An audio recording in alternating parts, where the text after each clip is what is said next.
you matter to God. I wanted to take a couple minutes to encourage you this morning. I used to have this boss who was not a very nice guy. And in fact, a lot of people who worked for him didn't work for him very long because he had a pretty bad attitude. And you'd come up with ideas or you would say, hey, I don't think we should do it that way, and give your opinion. And sometimes these are really good opinions, and people would come up to him and have these ideas that would help him. And he would say something, and I'll never forget it. And it comes through my mind sometimes because it's ingrained, because he said it all the time. He said, you know what? I don't mind and you don't matter. And whenever he said that, it just made people feel, it made me feel this big. You know, it was just so rude that he would say that. Basically, he was saying that he's more important in what he thinks matters the most, and you as an employee of his, it doesn't make a difference who you are and what you think and what you say. And I got to tell you today, that kind of thinking is wrong. It's wrong because God, who knows everyone, who is in charge of everything, who created everything, thinks that you matter. He thinks that I matter, that we are important. We are important enough that he would send his only son, that he would die for us, that he would be beaten for us, that he would take on our sin.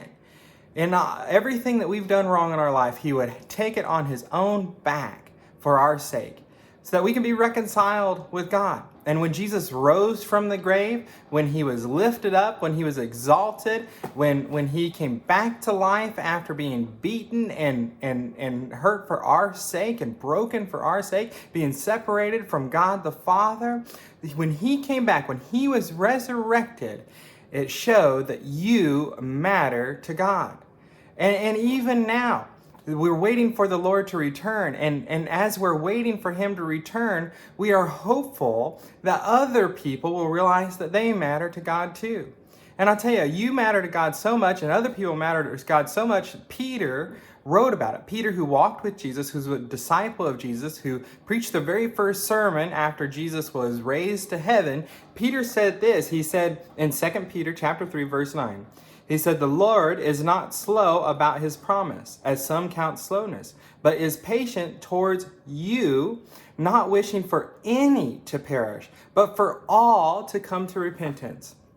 Peter understood something about God that I hope that you understand today, that you matter to God. He is waiting for you. He wants you as part of the family. I tell you what, today, if somebody's made you feel like, or you work at a place that makes you feel like you don't matter, just remember what Christ did for you. Remember that he wants you and that God is waiting for all people to come to a relationship with him. I tell you, it's a good thought to think of first thing in the morning. I hope you have a great day, and remember, hold your head a little bit higher. Let someone else know that they matter to God and that God is waiting for them. And I tell you, if you've never had a relationship with Christ, it's easy, right? We just have to humble ourselves, confess Jesus as Lord, believe in our heart that he was raised from the dead and will be saved. When you make him the Lord of your life, when you surrender completely to him, and you say, God, not my will, but your will, then you are in the kingdom of the living God.